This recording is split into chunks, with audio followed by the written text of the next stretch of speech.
too many notes, and we'll also include the worldwide ERC recertification credit form. Finally, there should be a short survey that will go at the end of today's webinar. These 6 questions should take less than 60 seconds to fill out, and if you could give us your feedback, that would be great. It's really important to us. So as you know from the invitation that you received, we're going to discuss how to prepare assignees and their families so that they are able to acclimate effectively and be productive and happy in their new home in Singapore. And we're going to discuss several important areas that are outlined in our agenda.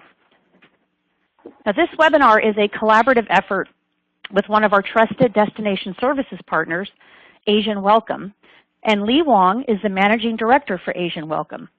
Over the past 16 years, she has assisted more than 4,000 assignees with settling in and acclimating to Singapore.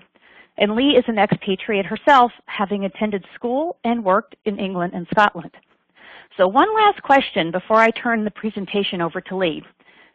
Do you all happen to know what the current local time is in Singapore? No, don't Google it. If you know it, great. If you don't, take a wild guess. Type it in the chat box and let me know what you think the local time is in Singapore. So use that chat feature and let's see what everyone thinks. Very good. Some of you think it's a little later, but it is midnight. It is actually now Thursday. So I want to thank Lee very much for being so gracious as to give her presentation during literally the wee hours of the morning for her. And with that, I will turn the presentation over to Lee. Lee, it's all yours.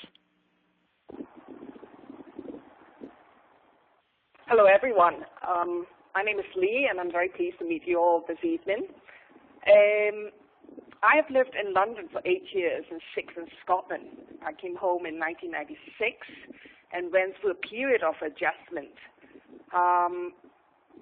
After 16 years, it's going to be very hard, for me to leave. And I think that many expats who lived and worked in Singapore, they share the same sentiment. If they've lived here for several years, they also find it very hard to come away from this country. Now, the first slide you see shows you the size of Singapore. It's not big. It's only about just over 710 square kilometers. Temperature is always hot.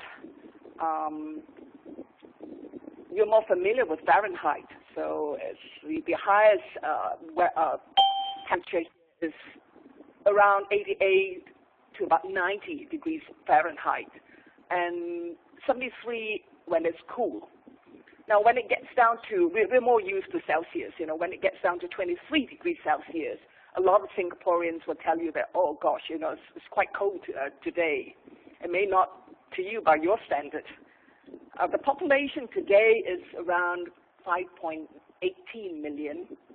For a small island, we feel is plenty enough, Now, out of that, a third are foreigners. So we are quite used to living alongside, a foreign person in this country. Quite a young nation. Independence was in 1965. Now, moving on to the next slide. You'll be pleased to know that our business language is English. Our official language, though, is Malay. The Malays are the indigenous people of the land. But many Singaporeans are bilingual, so we would be able to speak our mother tongue as well as English. And the currency here is Singapore dollars.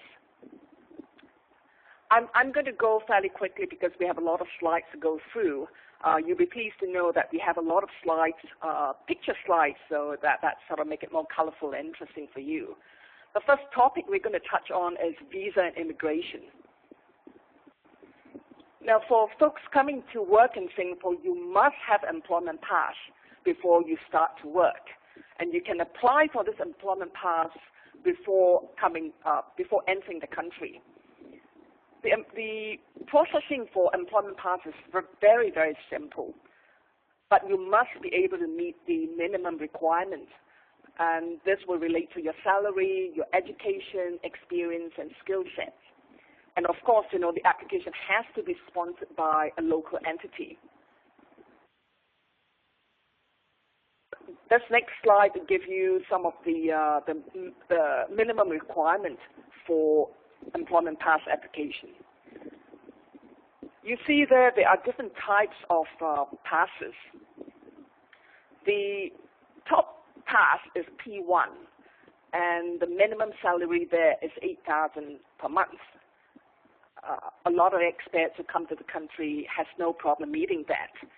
But there's also the lower passes, the Q1 and the S pass for perhaps interns or young graduates. Application for the processing time for application is 7 days if we submit the application online. There is the manual application. Now that takes a longer time to process. That's between 4 to 6 weeks. The other requirement is education. The government is very fond of attracting people with high level of educational qualification. And you must be able to support that with a certificate. Now that may be difficult for a lot of people because they may not have those certificates with them, wherever they may be working or living. Once the application has been approved, you will obtain an in-principle approval letter. Now that is very important. That's a letter you use to enter the country. And that letter is valid for 6 months. So once you have the approval, you're allowed to enter the country within the 6 month period. If that lapses, then you have to start the application all over again.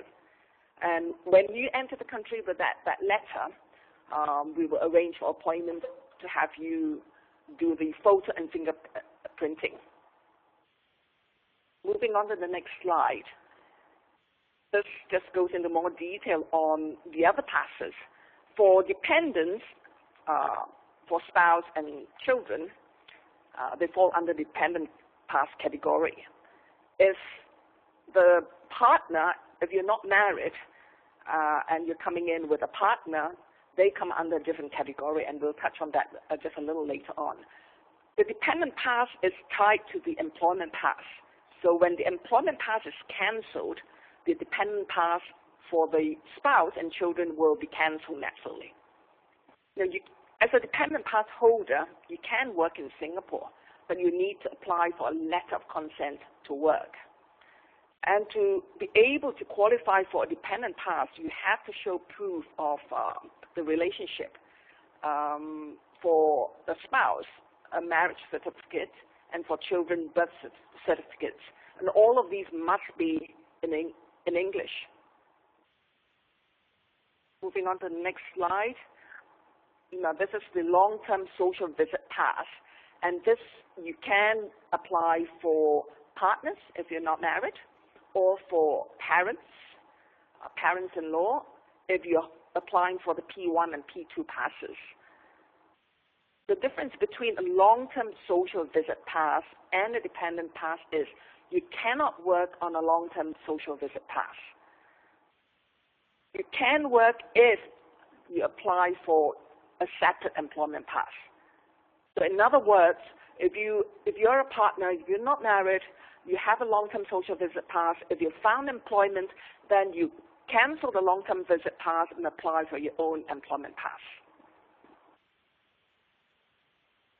Let me move on to the next slide. This touches on some of the advantages and challenges of visa immigration in Singapore. Advantages, as you can see, is very speedy. It's very efficient. The processing time is 7 days. The application forms are very easy to complete, but you must provide supporting documents. All the application must be submitted in English. So anything that's not, you need to have those certificates or birth certificates translated and certified. The Ministry of Manpower here, who will process the application, if for some reason your application is incomplete whether it's lacking in supporting documents or you're not meeting the minimum requirements, the MOM, Ministry of Manpower, will not give you the reason. They just reject. So it's very, very important to stay very close to what they're asking for. And this application has to be sponsored by a local entity. We often get asked if the company abroad, in the U.S. or elsewhere, can sponsor the application. No, you can't. You have to have an established company in Singapore to do that. Moving on to the next slide. Now we'll move into the culture, political, and business climate of Singapore. You see a nice picture of orchids there. Now this slide shows you the 4 main ethnic groups in Singapore. You can see there the Chinese are the majority group. Then come the Malays, Indians, and we have a minority group making up of Eurasians and others. Now the government would like to keep this ratio or stay very close to this ratio. So you can see slight movement there, but not much.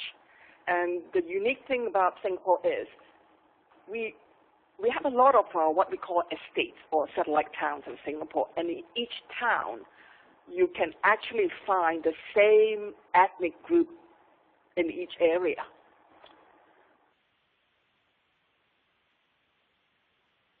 Now the next couple of slides will just show you the religious aspect of Singapore.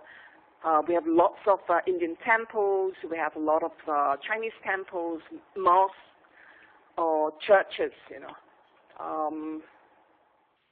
You see there a very pretty picture of St. Andrew's Cathedral. This is actually a landmark. It's a very old building, and it's preserved. There is also a temple there, and this is fairly new, the Tooth Relic Temple. I'm not sure why it's named that way, but it's a very, very interesting building. Very modern compared to some of the other Chinese temples.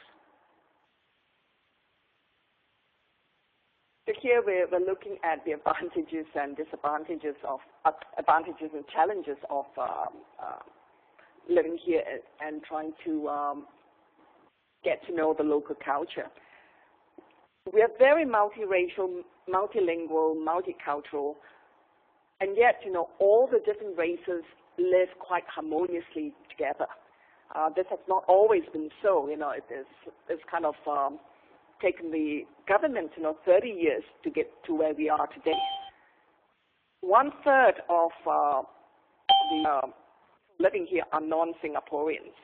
So they come along with the different cultures too. So it's very diverse. The challenges is there's so many different ethnic groups. You have to be sensitive to the different customs and practices.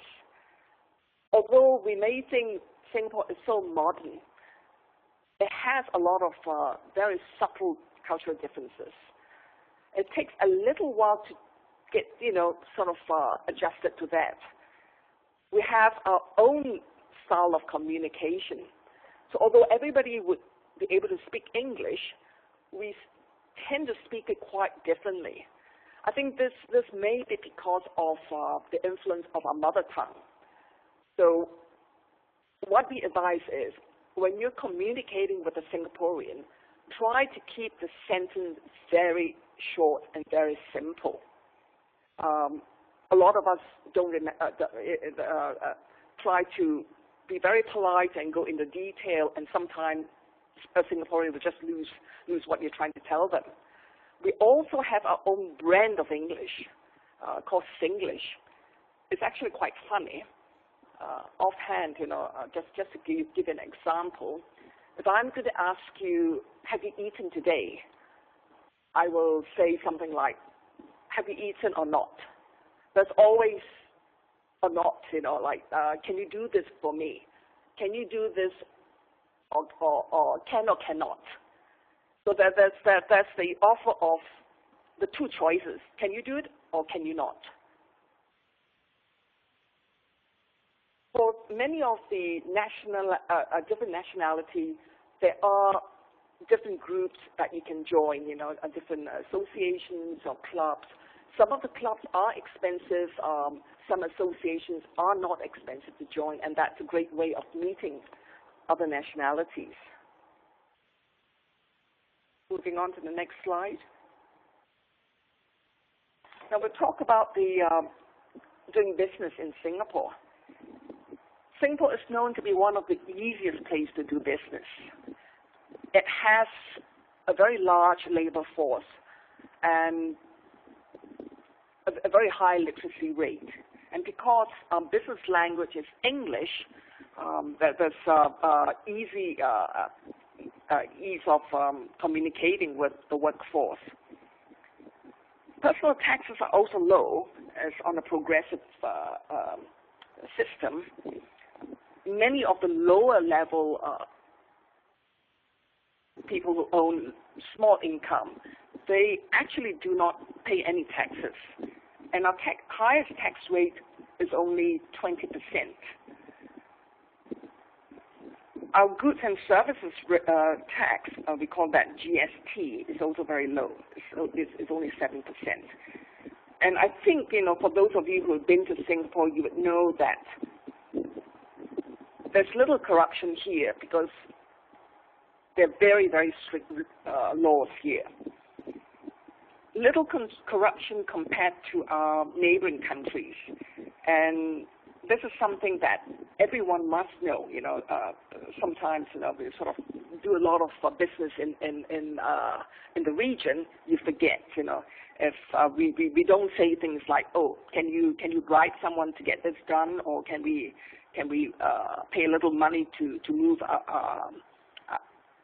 get up the waiting list? That's not allowed. A stable government, of course, that helps too, sort of instill confidence in a lot of businesses. And our government welcomes all global talent. So that on the immigration side, if you're sending someone who's talented and has got the skill set, that we need in Singapore, there's really no problem in getting the employment pass.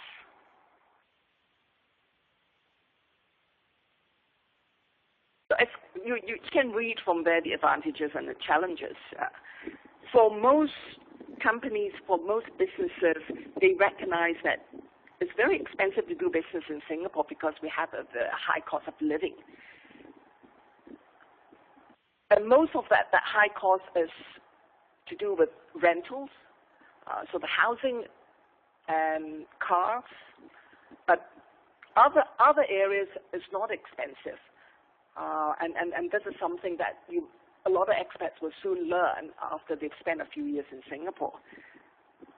Of course, if your headquarters is in the U.S., there's always going to be that time difference. Like now, it's my midnight and it's your day. So doing conference calls with the home country is a little bit of a challenge. Culturally, you need to understand the local customs in order to work well with the local workforce. We offer cross-cultural training, but some companies just think because Singapore is so easy to live, some companies don't recognize that really, the cross-cultural side is a very important aspect of having a new person settle in very quickly to Singapore. Even for the spouse, for the family, the stay-at-home person really should do with some understanding of the local cultures. Yes, we do have a very controlling government, but it's really not such a bad thing because all of us know the rules and regulations, and it really doesn't impact our daily lives. Sometimes, expats complain about, the weather gets a little boring because it's lacking that 4 seasons. To a Singaporean, is not quite true because we have our own 4 seasons. It can get hot or hotter, wet or wetter. at the moment, we are seeing a very, very wet season, something that we've not seen in the past. The upside, to living in Singapore is there's very, very low crime rate. In saying that, you may sometimes see banners that tells you low crime doesn't mean no crime. So we have a little bit of crime, but nothing really serious, Easy regional access is also a plus. It's very easy to get to all the neighboring countries. The getting in and out of the airport is very, very fast. Of course, we have a high standard of infrastructure in the island. So very well connected for public transportation. We have a good, road system. And because of the very cosmopolitan lifestyle, you don't really feel you are so foreign in this country. It has, things to suit everybody. Let me move on to the next slide. Now we're going to touch on housing. You see here a map of Singapore. Not big, but we do have a lot of outlying islands. Some are very, very tiny that you can sort of visit just for the day. There are some larger islands that's out of bounds to the public, like the one that you see on the far right-hand corner called Pulau Tekong. That's a military island. That's where we train all our young men. When they do national service. Jurong Island. That's where you'll find a lot of petrochemical companies there. So this island, the Singapore Island, is at the southern tip of the peninsula of Malaya, and that is a big advantage. Because of that location, we are very, very sheltered. We do not experience any of the natural catastrophe like typhoons or earthquakes. So that way we're very, very fortunate. The names that you see on the island are just the different estates, housing estates. The next few slides will show you the type of properties that you'll be able to find in Singapore. This one here shows you a large condo development.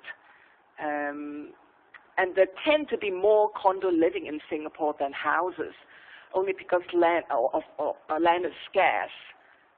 And having a house is actually very costly.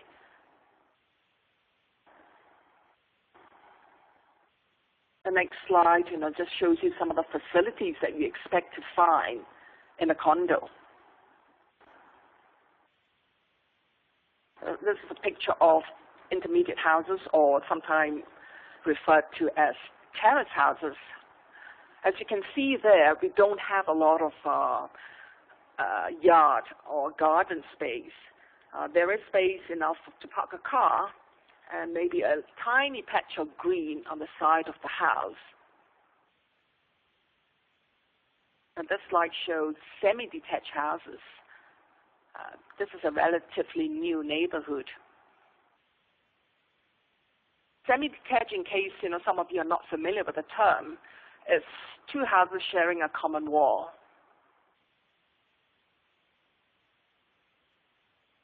And this slide shows you detached houses. There are different types of detached houses, or I understand you call this a freestanding house in the U.S.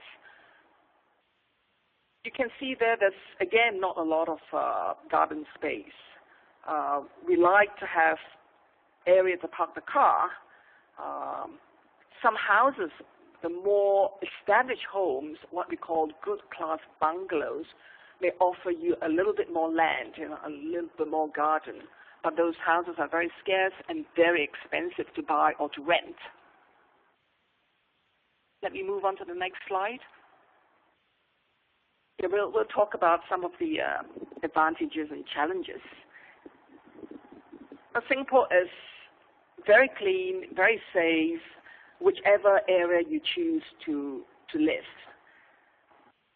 Sometimes newcomers ask us, now, are there any areas that they need to avoid in Singapore? Honestly, no. We will say, wherever you go, you have to exercise common sense precaution, like in crowded places or in very dark areas. But generally, you're safe, and it's safe for men, women, and children. It's very well connected. As sometimes, folks ask, I like to live very, very close to the MRT. Now, the MRT is Mass Rapid Transit, it's our train lines, or a tube line. It's not always possible to live within walking distance, but as long as you're well connected for use of buses, that is good enough.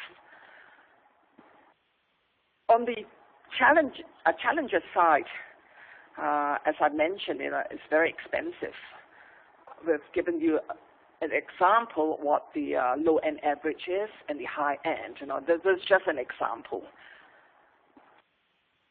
I think more importantly, when a newcomer relocate to Singapore, the expectations have to be moderated. It has to be managed. We cannot replicate the home that you've left behind, because this is Singapore is urban living for someone who's never lived in an apartment before. We tell them it's a whole new experience. In fact, there are a lot of advantages in living in a condo, especially for a family with children. Social networking or social support is there for you, and that's very, very important, especially for the first couple of years. So even if you're not used to living in a condo, it has other pluses, and it's a good experience. So you really don't need to live the same way as you did in the home country. Otherwise, you'd be very unhappy. And also, of course, Singapore is an urban city. You have to expect some noise. It's very hard to find an area or a house that's absolutely quiet. So managing the expectations is very, very important. Wanting a big garden with a pool, you really need a large budget to find something to meet that requirement. There are always going to be more condos for rent only because of the regulations governing home ownership. Only Singaporeans are allowed to buy houses, or what we call landed properties. Foreigners come to Singapore, they invest, and they can only buy condos. Therefore, there's always going to be more supply of those properties for rent. Move on to the next slide. We're going to touch on transportation now. This is just a map showing you the MRT, the Mass Rapid Transit link.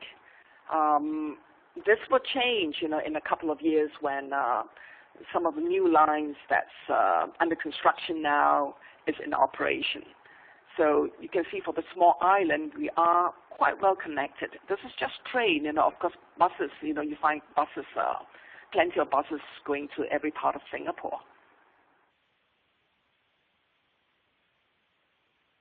There's a picture of a bus there. We have a lot of double-decker buses.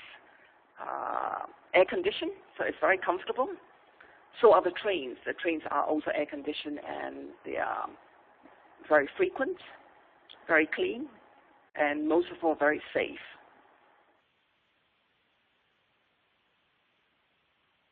Move on to the next slide. That just tells you a little bit about the other type of public transportation, taxis. And taxis are not expensive in Singapore. You can choose, from different types of taxis. Some are more larger, the limousine type, and you're expected, of course, to pay a little bit more. Private cars are very expensive. Hi, Lee. Hi, Lee. Sorry. This is Rhonda. I just wanted to see if we could take a quick poll and ask folks how much they think it might actually cost for the what we would call in the States a permit, just for the privilege of driving a car, not the car itself. So hopefully you see our polling question here and what you might think that would cost in Singaporean dollars, which are not drastically different than U.S. It's about 80 cents on the dollar.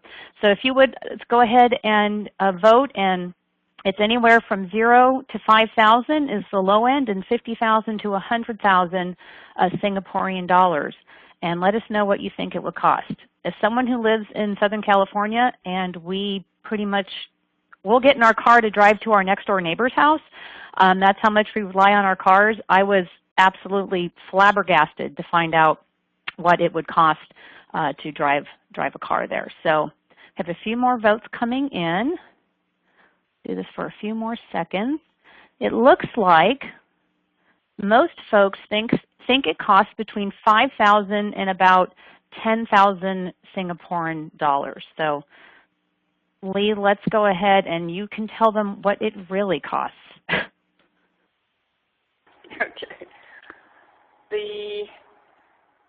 The COE, or what is known as a certificate of entitlement to purchase a car, today is almost touching 100,000. There are actually two categories for that.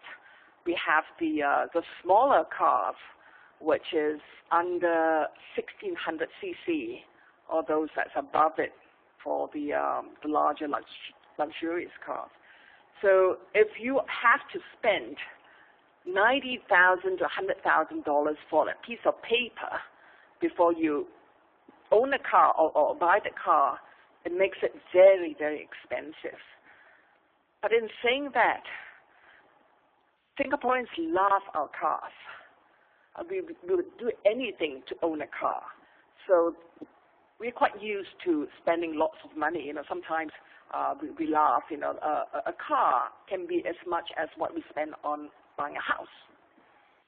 I mean, the government introduced this system hoping to curb number of cars on the road and curb car ownership and as well as usage. I'm not sure how successful that is because, you know, very quickly we get used to the high cost and hasn't really, you know, have a great impact. So for an expat coming to live in Singapore, they have to quickly get used to not owning a car but use our public transportation, or getting used to having just one car in the family. So that you have to decide who gets the most use out of the car, whether it's the spouse or the assignee. We also have another system called ERP, that's electronic road pricing. It's like a road toll. You pay to use the road, and this is used to control traffic during peak hours. So you'll find ERP gantries before you enter business district, or when you're using the expressways during the peak hours in the morning or in the evening. So it can get quite expensive to rent or to buy a car and to use that car. And of course, our petrol cost is much higher than what you pay in the U.S. The upside is, with all these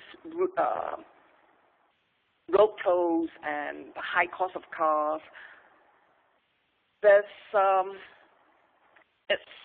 we have traffic jams. You know, there's sometimes congestion, but it's never a standstill kind of traffic jam. It's still moving. So perhaps, you know, it does help with all these in place.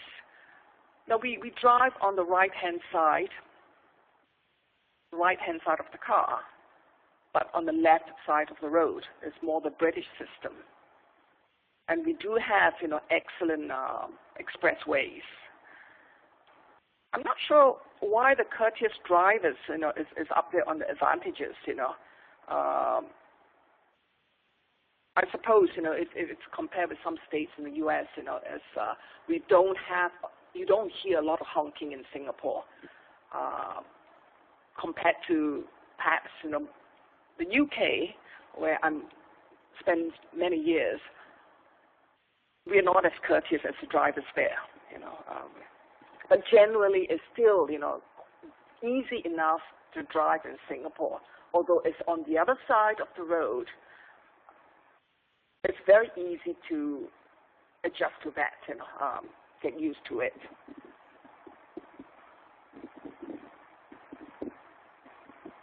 Education, this is another concern for many expats moving to Singapore. Now this slide shows you we have plentiful of international schools in Singapore, offering all the different curriculums. There are also many higher learning institutions and specialized institutions, as you can see. I think the problem here is because we have such a large expat population, you can expect, some schools have long waiting lists. Now, this slide on nurseries and kindergartens, that's plenty to choose from too. And for a lot of families, usually they would select a nursery or a preschool that's close to their home. Special education is not as plentiful here in Singapore, and they're mostly run by voluntary welfare organizations, although funded by the ministry.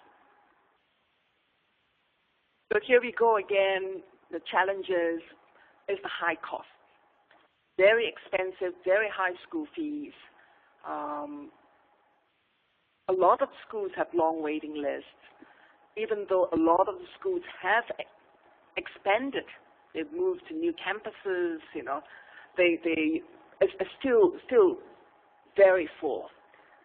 I think if you look at the population, 1/3 foreigners, and these foreigners have families and children are going to school, you can understand why international schools are so busy. The standard of education here in Singapore, whether it's international or local, is very high. They have good teachers, they have excellent facilities, but the schools are big. We oftentimes hear from expats who say, wow, these schools are so much larger than what their children are used to. Generally, the size of the population in international school is between 2,000 to 3,000, across a different age group. Now, for a lot of families, the nice thing about the schools here is all the students need to wear uniforms. The schools also offer school bus transportation, and it's a door-to-door service. Again, this is another area where, families are used to driving the children to school. They're not used to this concept of putting their children on a school bus. But actually, the students enjoy the time on the school bus. That ride to school is the social time, no matter what age group. For the younger children, of course, there's always a minder on the bus. Now, to go back on to the challenges. When you put in an application to a school, you need to pay a fee, and that fee is non-refundable.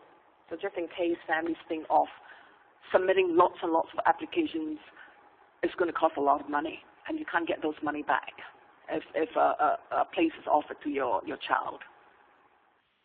And I have the lack of ESL program. ESL stands for English as a Second Language. So there again, you must have a good, standard of English, because if not, then you have to look for outside source to provide that extra support. Healthcare.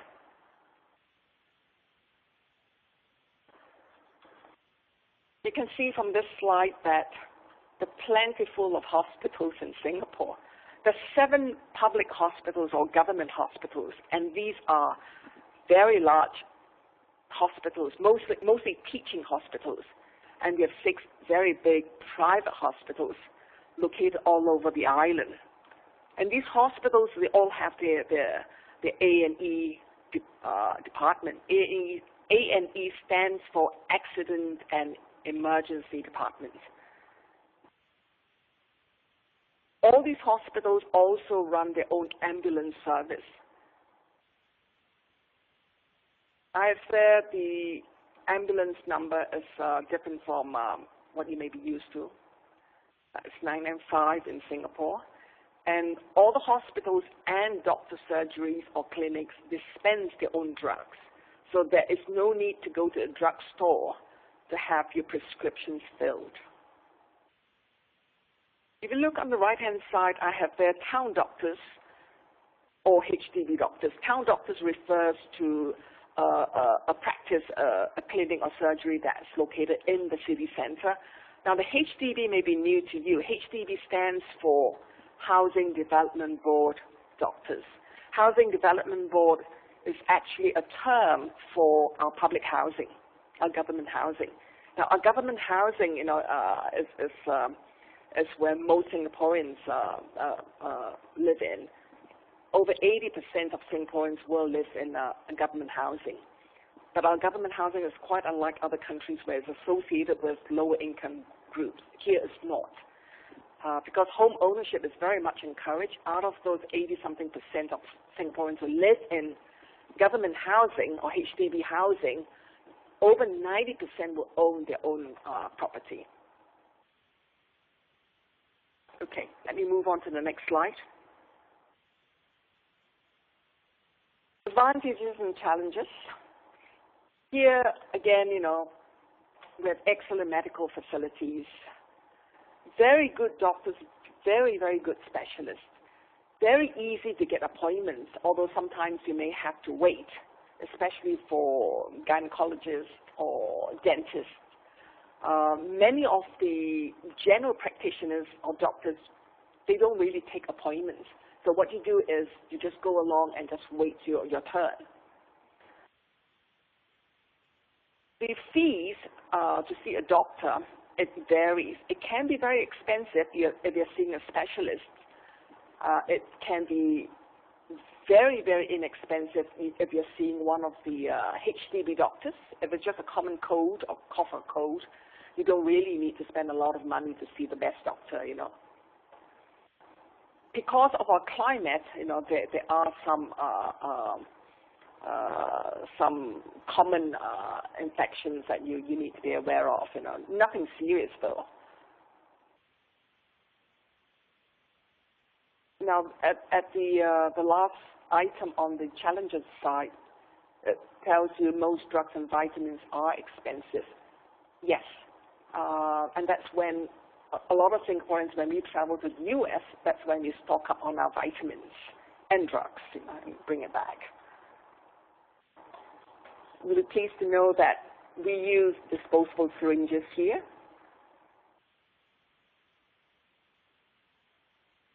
Let me move on to the next slide. Shopping and entertainment. The next few slides is colorful. The first one shows you a wet market. The wet market is your farmer's market. It's not an air-conditioned building. It's a sort of an open air or open plan kind of building. We have a lot of stalls selling fresh produce. As Singaporeans, we love, doing our shopping at wet market because it's fun, but mostly because it's less expensive than shopping in a supermarket.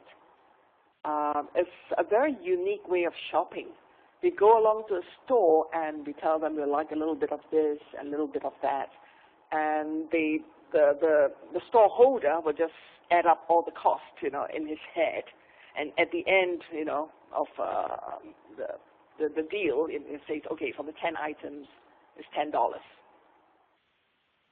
You really don't know how it's worked out, but you sort of expect that it's honest and it's not going to rip you off. Now, these wet markets, because it's non-air conditioned, it's usually open only in the morning. It's not just vegetables and fruits that you find in a wet market.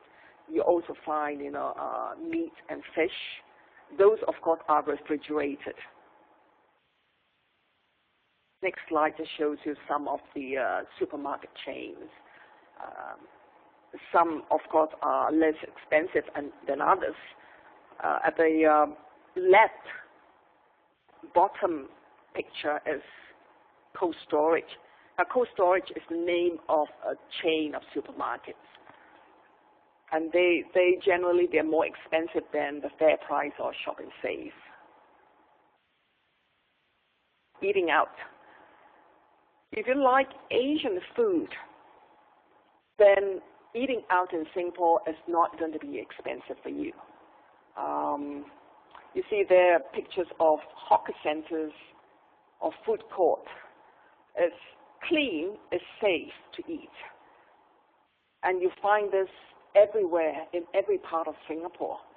Remember, the two biggest pastime in Singapore is eating and shopping.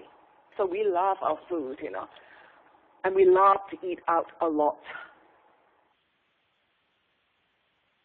Just a picture to show you what is accessible here and give you an idea of the cost. The left-hand picture shows you our favorite dish, chicken rice.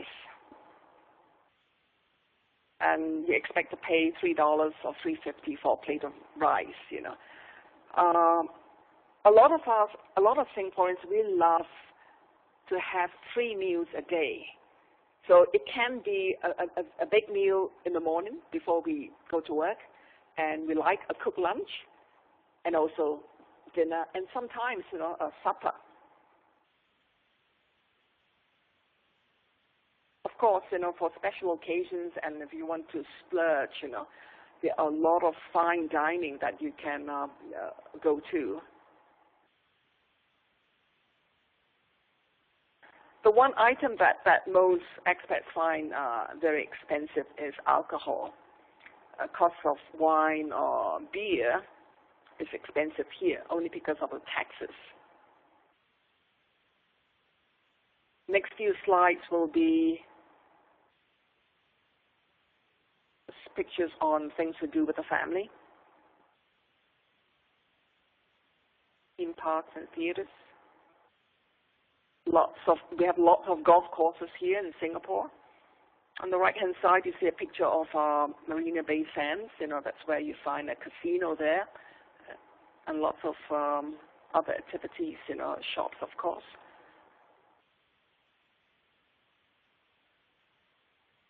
Pictures of things to do in Singapore: dragon boating, windsurfing, or cycling.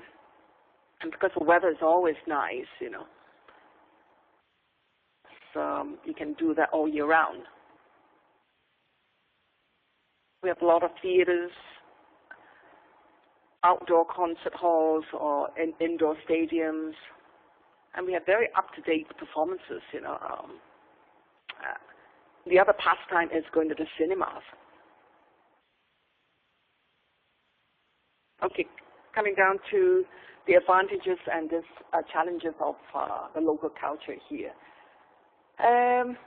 Because there's so many different different nationalities, you have a big choice for food in Singapore. A lot of shopping malls, when they're doing the orientation, taking newcomers, driving them around in Singapore, and we seem to be talking about shopping mall after shopping mall. It's just one of those things. And these malls are important because a lot of malls have supermarkets in the basement and food courts. Eating out can be very cheap if you like local food. And of course, we have controls on chewing gums.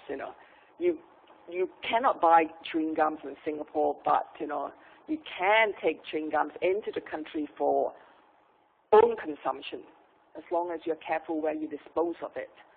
There's no eating and drinking on all our trains and buses.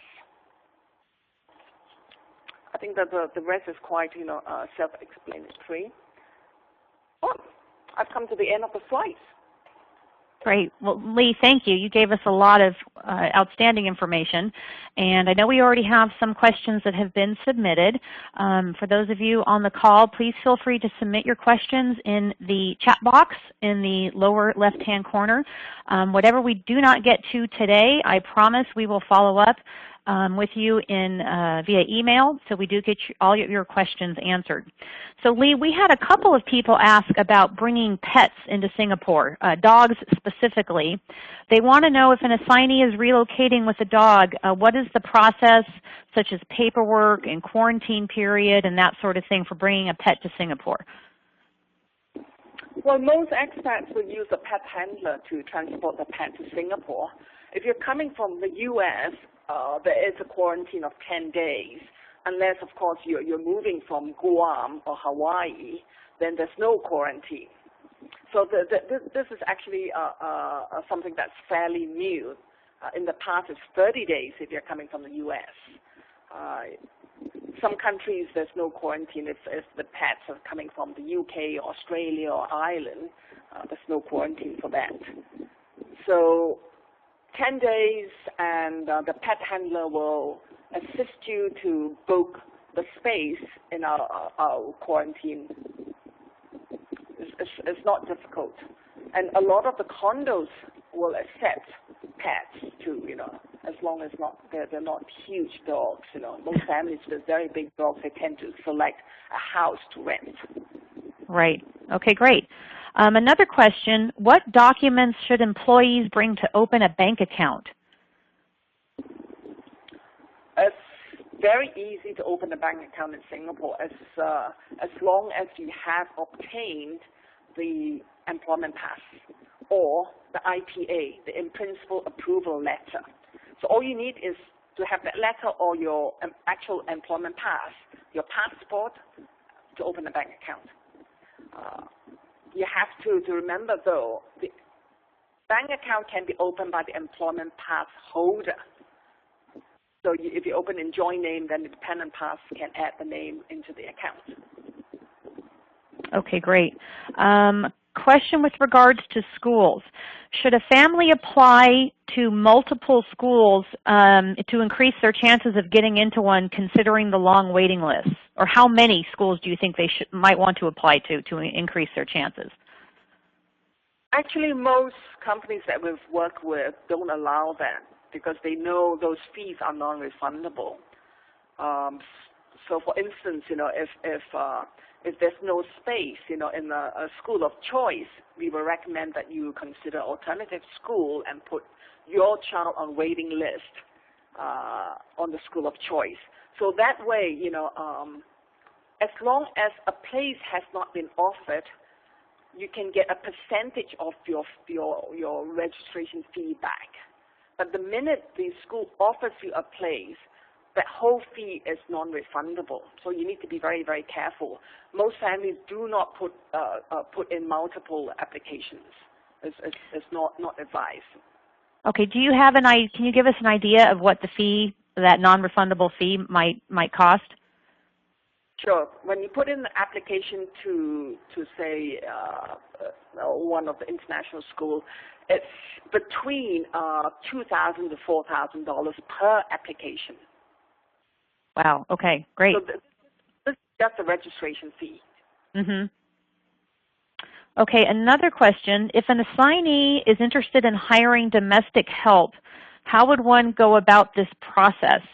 Is it typical to have live-in help, and if so, does the typical expat housing come with separate quarters? Yes, most of our housing come with what we term as a mate room, and most families will hire a live-in domestic helper. It's very expensive, or it can be very expensive if you're thinking of just using part-time help, and it's not as easily found. So most families, would take in a live-in maid, and of course, it's very common for new families to say they're not used to having a person live in the house, But you know what? They very quickly adjust to that and get very used to it and cannot live without a live-in maid after a little while. So the process is not difficult, but you need, again, to have the employment pass first. You need to have obtained that first before you can consider hiring a maid. And for the family, you need to take a sort of an online test or more like an orientation before, you qualify to hire a maid. This is only because there's so many rules and regulations, and the government wants to make sure that you are aware of what you can or cannot do. Okay, great. We have time for one more question. With regard to visa and immigration, and I think this is specific to the dependent pass, they want to know, are there any income requirements for a spouse to work? No, there's no income requirement for a spouse to work. I think the main thing is to be able to find employment, find someone who's willing to offer you a job. So if you have a special skill or or something that's very much sought after in Singapore, is easy. But if you're looking for just office administrative work, clerical work, then you're competing with a lot of people in Singapore, the local workforce. Okay, great. Lee, thank you so much. We really appreciate you literally burning the midnight oil for us and providing us with such great information. You can see contact information for Lee is on your screen, as well as for myself. Again, you will get a copy of the slides. You'll get a link to the recording, as well as your ERC form. Probably, it could be today, but it'll probably be tomorrow. And again, I want to thank Lee for doing a wonderful job and wish you all a terrific rest of your day. And thanks for joining us. Goodbye, everybody.